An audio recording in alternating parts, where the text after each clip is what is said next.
John ने अचानक notice किया कि कुछ ही दिनों में उसकी गोद ली हुई बेटी काफी बड़ी हो गई है। उस खूबसूरत बच्ची को देखकर उसके मन में अचानक एक गंदा ख्याल आया। बच्ची की माँ ने उसे रोकने की बहुत कोशिश की, लेकिन जॉन ने उसे धक्का दे दिया। जॉन एक गुंडा था जो कुछ भी कर सकता था। भले ही सारा का उससे बहुत पहले तलाक हो चुका था, फिर भी वो उससे पूरी तरह पीछा नहीं छुड़ा पाई थी। मजबूरी में उसने अपने सारे पैसे उसे दे दिए और वहाँ से चले जाने की भीख मांगी, लेकिन उसे जॉन की हैवानियत का अंदाजा नहीं था। पैसे मिलने के बाद भी वो नहीं गया, बल्कि उसकी नजर बच्ची पर थी और वो अपनी सारी हदें पार करने पर तुला हुआ था। अपनी माँ के रोने और चिल्लाने की आवाज सुनकर बच्ची ने बिना कुछ सोचे पास ही रखा एक ट्रॉफी उठाया और उस पर वार कर दिया। बच्ची बहुत डरी हुई थी। माँ तुरंत उठी और बेटी को अपने पीछे छिपा लिया, लेकिन दोनों माँ बेटी ये देखकर हैरान रह गई कि उस हमले के बाद भी जॉन गिरा नहीं। वो लड़खड़ाते हुए फिर से अपने पैरों पर खड़ा हो गया। अपनी बेटी को बचाने के लिए सारा ने एक बिजली का तार खींचा और तेजी से जॉन का गला घोंट दिया और फिर पूरी ताकत लगाकर उसे मेज के कोने से फंसा दिया। जॉन छटपटाने लगा, तभी बच्ची तुरंत आगे बढ़ी और उसने जॉन के हाथ पर जोर से काट लिया। दोनों की पूरी ताकत के आगे जॉन ने आखिरकार दम तोड़ दिया। दोनों माँ बेटी बहुत ज्यादा घबराई हुई थी। तभी अचानक घर की घंटी बजने लगी। सारा ने बेटी को कमरे में छिपाया और लाश के ऊपर कंबल डाल दिया। फिर खुद को थोड़ा शांत करने के बाद वो दरवाजे पर गई। कौन है? वो थोड़ी झिझकी, लेकिन फिर दरवाजा खोल दिया। मुझे कुछ शोर सुनाई दिया। सब कुछ ठीक है ना? हाँ सब ठीक है, बस घर में एक कॉकरोच था। क्या आपने उसे मार दिया? क्या वो कॉकरोच मर गया? सामने वाला शायद कुछ समझ गया था। सारा ने बहाना बनाकर उसे वहां से जाने के लिए कह दिया। शांत होने के बाद उसने पुलिस के सामने सरेंडर करने का फैसला किया, लेकिन उसकी बेटी रोते हुए उसे रोकने लगी। माँ आपने कुछ नहीं किया है, मैं नहीं चाहती आप जेल जाए। खून तो खून होता है, इसमें मेरी भी गलती है, मैंने भी उसे मारा है। अगर जेल जाना है तो हम दोनों साथ जाएंगे। लेकिन तभी दरवाजे की घंटी फिर से बजी। क्या आपने सोच लिया है? अगर आप पुलिस को बुलाना चाहती है तो मुझे कोई एतराज नहीं है, और अगर आपने अभी तक कुछ नहीं सोचा है तो शायद मैं आपकी कुछ मदद कर सकता हूँ। क्या मैं अंदर आ सकता हूँ? सिर्फ आप दोनों के लिए इस लाश को ठिकाने लगाना मुमकिन नहीं है। सारा और डेविड पड़ोसी होने के बावजूद कभी ज्यादा बात नहीं करते थे, लेकिन पता नहीं क्यों सारा ने उसे अंदर आने दिया। डेविड बिल्कुल शांत था। उसने दास्ताने पहने और लाश की जांच करने लगा। ये सब मैंने अकेले किया है, मेरी बेटी का इससे कोई लेना देना नहीं है। नहीं, मैंने उसे पहले मारा था। तुम चुप रहो, तुम्हारा इससे कोई मतलब नहीं है। पता नहीं डेविड के मन में क्या था, लेकिन उसने उनकी मदद करने का फैसला किया। सबसे पहले उन्हें लाश के कपड़े उतारने थे, क्योंकि ज्यादा समय बीतने पर शरीर अकड़ जाता है और लाश को ठिकाने लगाना मुश्किल हो जाता। दूसरा काम था कमरे की अच्छी तरह सफाई करना, ताकि जॉन का कोई सुराग न बचे। और सबसे जरूरी काम था उन दोनों माँ बेटी के लिए एक झूठी कहानी बनाना। इस डर और घबराहट में सारा के पास डेविड पर भरोसा करने के अलावा कोई रास्ता नहीं था, लेकिन उसे नहीं पता था कि डेविड असल में एक मैथ जीनियस है जो समय और जगह के साथ खेलने में माहिर है। डेविड की शानदार प्लानिंग की वजह से ये सीधा सा मर्डर एक ऐसी पहेली बन गया जिसे कोई सुलझा नहीं सकता था। आज हम बात कर रहे हैं एक कमाल की suspense film the devotion of suspect x की। इस फिल्म की सबसे खास बात यह है कि इसमें शुरू में ही बता दिया जाता है कि कातिल कौन है, लेकिन जब आपको लगता है कि आप सब कुछ समझ गए हैं, तभी आखिर में जाकर आपको पता चलता है कि आपने जो देखा वो सिर्फ एक दिखावा था, और इसका असली सच तो फिल्म के आखिर में जाकर ही सामने आता है। अगले दिन पुलिस को नदी के किनारे एक आदमी की लाश मिलती है। लाश के शरीर पर एक भी कपड़ा नहीं था और पास में कुछ अधजले कपड़े पड़े थे। लाश की हालत बहुत खराब थी। उसका चेहरा पूरी तरह से कुचला हुआ था, जिससे पहचान करना मुश्किल था। उंगलियों को भी बुरी तरह जला दिया गया था ताकि फिंगरप्रिंट ना मिल सके। मौत गले में चोट लगने से हुई थी, शायद गला घोंटकर। कातिल बहुत ही बेरहम और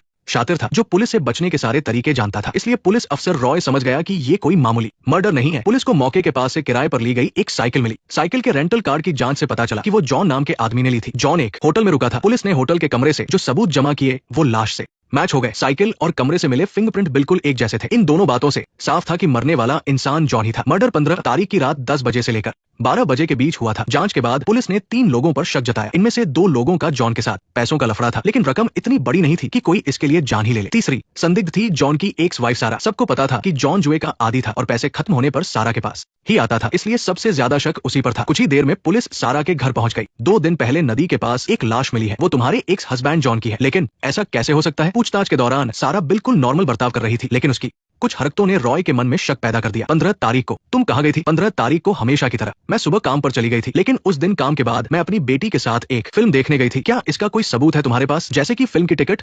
शायद मैंने उसे फेंक दिया था। तभी सारा ने फिल्म का एक ब्रोशर निकाला। उस ब्रोशर के अंदर रॉय को फिल्म की 2 टिकटें मिल गई, जिससे ये साबित हो गया कि सारा सच बोल रही थी। वो दोनों जाने ही वाले थे कि तभी कॉरिडोर में उन्हें डेविड दिखा। रॉय को अचानक कुछ याद आया और वो डेविड के पास गया। क्या तुमने इस आदमी को पहले कभी देखा है? नहीं। क्या तुम अपनी पड़ोसन सारा को अच्छे से जानते हो? कुछ खास नहीं। तभी रॉय की नजर डेविड के हाथ में पकड़े एक लेटर पर पड़ी, जिस पर इंटरनेशनल फिजिक्स की एक मुहर लगी हुई थी। जब डेविड से कुछ खास पता नहीं चला तो दोनों पुलिस वाले वहां से चले गए। केस अब बुरी तरह उलझ चुका था, इसलिए रॉय अपने सीनियर टॉम से मदद मांगने गया। टॉम शहर का सबसे नौजवान प्रोफेसर होने के साथ साथ एक फिजिक्स जीनियस भी था। उसने कई उलझे हुए केस सुलझाने में पुलिस की मदद की थी, जिनमें से सबसे मशहूर था साउंड वेव मर्डर केस। इसमें कातिल ने साउंड वेव की मदद से सामने वाले की गाड़ी का बैलेंस बिगाड़ दिया था, जिससे एक गाड़ी बैरियर से टकरा गई और उसकी मौत हो गई। उसने इस मर्डर को एक एक्सीडेंट दिखाने की कोशिश की थी, लेकिन टॉम ने उसका झूठ पकड़ लिया था। कह सकते हैं कि कोई भी शातिर मुजरिम टॉम की नजरों से बच नहीं सकता था। रॉय ने टॉम को इस केस की सारी कहानी बताई और अपना शक भी जाहिर किया। मुझे लगता है कि मरने वाले की एक्स वाइफ कुछ तो छिपा रही है। मर्डर वाले दिन काम पर जाने के बावजूद वो अपनी बेटी के साथ देर रात तक बाहर क्या कर रही थी, ये बात थोड़ी अजीब लगती है। क्या उसके पास कोई पक्का सबूत है? तुमने अभी मरने वाले की पत्नी का जिक्र करते हुए अपने हाथ सीने पर बांध लिए। साइकोलॉजी के हिसाब से देखा जाए तो ये बहुत ज्यादा प्रेशर होने की निशानी है। ऐसा लगता है जांच तुम्हारी उम्मीद के मुताबिक नहीं चल रही है। तुमसे बात करना सच में बहुत थका देने वाला काम है। लेकिन टॉम इस बात में ज्यादा दिलचस्पी ले रहा था कि फिल्म की टिकटें कहां से मिली। अगर उन्हें जानबूझ कर रखा गया था तो ये बात थोड़ी अजीब है। अगर वही कातिल है तो टिकटों को ब्रोशर के अंदर छिपा कर रखना ताकि पुलिस उन्हें आसानी से ढूंढ ले, ये साबित करता है कि वो औरत बहुत चालाक है। तभी रॉय का ध्यान टॉम की मेज पर रखे एक लेटर पर गया जो बिल्कुल डेविड वाले लेटर जैसा ही था। कल मैं एक आदमी से मिला था जिसके पास भी ऐसा ही लेटर था। ये इंटरनेशनल मैथ और फिजिक्स एसोसिएशन का लेटर है। हम गिने चुने लोग ही इस ग्रुप में हैं। क्या नाम था उसका? डेविड। वो मरने वाले की पत्नी के पड़ोस में ही रहता है। असल में टॉम और डेविड दोनों स्कूल में साथ पढ़ते थे। एक मैथ का जीनियस था तो दूसरा फिजिक्स का। डेविड हमेशा मैथ के सवालों में उलझा रहता था। उसे हर सवाल का सबसे अनोखा और शानदार तरीका ढूंढना पसंद था। दोनों का स्वभाव एक जैसा था, इसलिए वो अच्छे दोस्त बन गए। सालों बाद डेविड एक मामूली मैथ का टीचर बन गया जिसे अपनी काबिलियत दिखाने का मौका नहीं मिला। जब टॉम को डेविड के बारे में पता चला तो वो खुद उससे मिलने गया। एक तरफ तो वो अपने पुराने दोस्त से मिलना चाहता था और दूसरी तरफ उसे कुछ जांच भी करनी थी, क्योंकि अक्सर जब भी कोई अजीब केस सामने आता है तो उसके पीछे किसी अजीब इंसान का ही हाथ होता है। इतने सालों बाद भी डेविड बिल्कुल वैसा ही था, अकेला और अपनी ही दुनिया में खोया हुआ। बस मैथ ही उसकी पूरी दुनिया थी। कुछ देर बात करने के बाद टॉम ने मर्डर केस का जिक्र किया। डेविड थोड़ा हैरान हुआ, लेकिन उसने कोई खास दिलचस्पी नहीं दिखाई। उसका रिएक्शन बिल्कुल नॉर्मल था। फिर टॉम ने अपनी पुरानी शर्त की याद दिलाई। जब वो जवान थे तो दोनों एक दूसरे से सवाल पूछते थे और जो भी सबसे ज्यादा सही जवाब देता वही सबसे समझदार माना जाता था। इन सारे बिंदुओं को सिर्फ 4 सीधी रेखाओं से जोड़कर दिखाओ। तुम मुझे क्या बेवकूफ समझते हो? लेकिन टॉम को इस बात का बिल्कुल भी अंदाजा नहीं था कि ये मर्डर केस भी डेविड की रची हुई एक बहुत बड़ी पहेली है। अगले दिन दोनों एक साथ काम पर गए। रास्ते में एक पुल के पास उन्हें एक भिखारी दिखा। टॉम ने कुछ पैसे निकाले और भिखारी के कटोरे में डाल दिए। डेविड ने कहा, ये लोग हमारे समाज का वो बेकार हिस्सा है जिन पर कोई ध्यान नहीं देता। उन्हें नहीं पता था कि आगे चलकर यही बात के सुलझाने की सबसे बड़ी चाबी बनने वाली थी। इस बीच पुलिस ने उन लोगों का नाम अपनी लिस्ट से हटा दिया था जिनका जॉन से पैसों का विवाद था। अब सिर्फ सारा ही पुलिस की राडार पर थी। 15 तारीख को काम के बाद सारा अपनी बेटी के साथ फिल्म देखने गई थी, जिसका सबूत उसकी टिकटें थी। फिल्म खत्म होने का समय रात 10:30 बजे था और जॉन की मौत 10 से 12 बजे के बीच हुई थी। सिनेमा से नदी तक जाने में कम से कम 60 मिनट का समय लगता है, इसलिए टाइम के हिसाब से सारा मर्डर कर ही नहीं सकती थी। फिल्म की टिकट से कुछ भी साबित नहीं होता। इसके अलावा मर्डर के 5 दिन पहले जॉन उस क्लब में भी गया था जहां सारा काम करती थी। मुझे लगता है कि सबसे बड़ा शक उसी पर है, लेकिन मर्डर के तरीके से ऐसा लगता है कि कातिल जॉन से ज्यादा ताकतवर है। सारा तो सिर्फ एक औरत है, इसलिए ये बात कुछ हजम नहीं होती। इस बात का पता लगाने के लिए रॉय फिर से सारा के पास गया और पूछा कि फिल्म खत्म होने के बाद वो कहाँ गई थी। सारा के बयान के आधार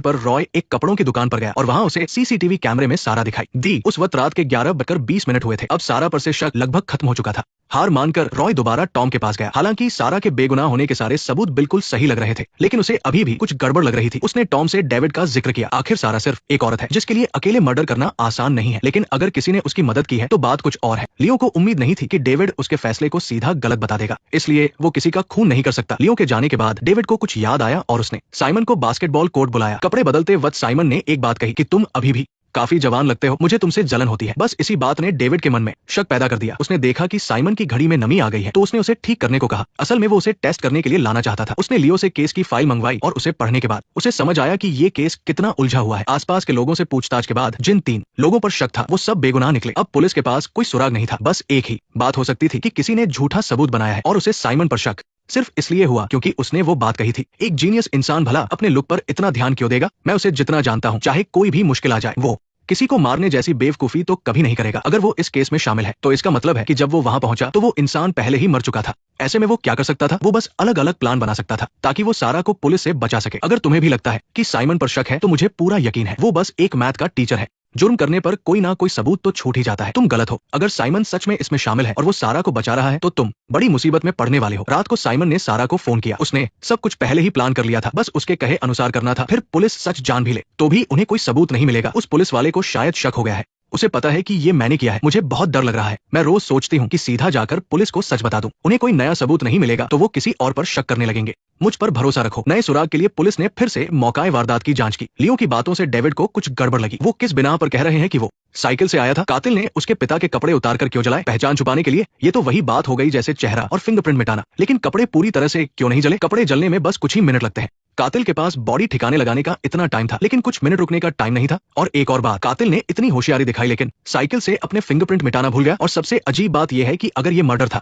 तो उसने बॉडी नदी किनारे क्यों फेंकी? यहाँ लोग आते जाते रहते हैं। हो सकता है कातिल चाहता हो कि बॉडी जल्दी मिल जाए। ऐसा लगता है कि ये सब कुछ जानबूझकर किया गया है। उस दिन दोपहर में सारा सुपरमार्केट में साइमन से मिली। हालांकि साइमन ने कहा था कि वो ऐसे बिहेव करें जैसे वो एक दूसरे को नहीं जानते। फिर भी उसने एक सवाल पूछ लिया, हमारी मदद क्यों कर रहे हो? साइमन ने कोई जवाब नहीं दिया और वहां से चला गया। वो एक मैथमेटिशियन है, लेकिन मैथ के अलावा उसकी जिंदगी में सिर्फ अकेलापन है। जब से सारा और उसकी बेटी वहां रहने आई, सब बदल गया। सारा ने खाने की एक दुकान खोली। साइमन रोज वहां जाता था। उसके थोड़े से प्यार ने साइमन को बहुत खुशी दी। हर रात को सिर्फ लिली की बांसुरी की आवाज सुनकर ही उसे सुकून मिलता था। इसलिए सारा उसके लिए कोई क्रश नहीं थी, बल्कि एक परिवार जैसी थी। मर्डर होने के बाद से साइमन और सारा काफी करीब आ गए थे, लेकिन एक इंसान के आने से सब कुछ बदल गया। केविन। सारा पहले एक क्लब में काम करती थी। केविन उसका पुराना कस्टमर था जो उसका बहुत ख्याल रखता था। वो उससे दोबारा रिश्ता जोड़ने के इरादे से आया था। सारा ने खास तौर पर मेकअप किया। आखिरकार केविन के पास पैसा और पावर दोनों था। वो एक अच्छा ऑप्शन था। ये दिन तो चाय की तरह बस थोड़ी देर कड़वे लगेंगे, जिंदगी भर कड़वे नहीं रहेंगे। लेकिन सारा ने नहीं सोचा था कि उसका केविन के साथ मिलना साइमन देख लेगा। साइमन वहां से मुड़कर चला गया और सारा थोड़ी घबरा गई। और ये सब कुछ ही दूरी पर खड़ा लियो देख रहा था। घर वापस आकर साइमन जोर जोर से सांस ले रहा था। वो एक किनारे बैठ गया। उसके लिए सारा का ऐसा करना धोखे के बराबर था। एक नफरत का बीज उसके दिल में बोया जा चुका था। डेविड को पता था कि मौका आ गया है, तो उसने खुद ही साइमन के पास जाकर कहा कि वो सारा की दुकान पर खाना खाना चाहता है। दुकान में जाने के बाद साइमन को डर था कि डेविड कुछ गड़बड़ ना पकड़ ले, तो उसने सारा को इशारा किया। सारा भी समझ गई और अपनी बात बीच में ही रोक दी। वैसे डेविड को कुछ अजीब नहीं लगा था, लेकिन अचानक केविन आ गया। आज बिजनेस कैसा चल रहा है? ठीक है, काम खत्म होने के बाद मैं तुम्हें बाहर खाने पर ले चलूंगा। डेविड बहुत स्मार्ट था। उसने साइमन के चेहरे पर बदलते हुए भाव देख लिए, तो उसने सही मौके पर साइमन को अपने ऑफिस आने के लिए इनवाइट किया। साइमन मना नहीं कर पाया। एक माइंड गेम शुरू हो चुका था। डेविड ने केस की बात छेड़ी। नदी किनारे बॉडी मिलना, ऐसा लगता है जैसे किसी ने जानबूझकर ये सब किया हो। क्या तुम हाल ही में नदी के किनारे गए थे? मैं कभी कभी वहां दौड़ने जाता हूँ। तभी मैं सोचूं, मैंने तुम्हारी घड़ी खोलकर देखी और उसमें जो नमी थी उसके केमिकल्स को चेक किया। कितनी अजीब बात है कि उस दिन मैं पुलिस के लिए नदी किनारे की मिट्टी का टेस्ट कर रहा था। मर्डर से 2 दिन पहले ऊपर बनी फैक्ट्री ने कुछ गंदा पानी नदी में छोड़ा था, तो मिट्टी में कुछ केमिकल्स मिले हैं। उस मिट्टी और पानी के केमिकल्स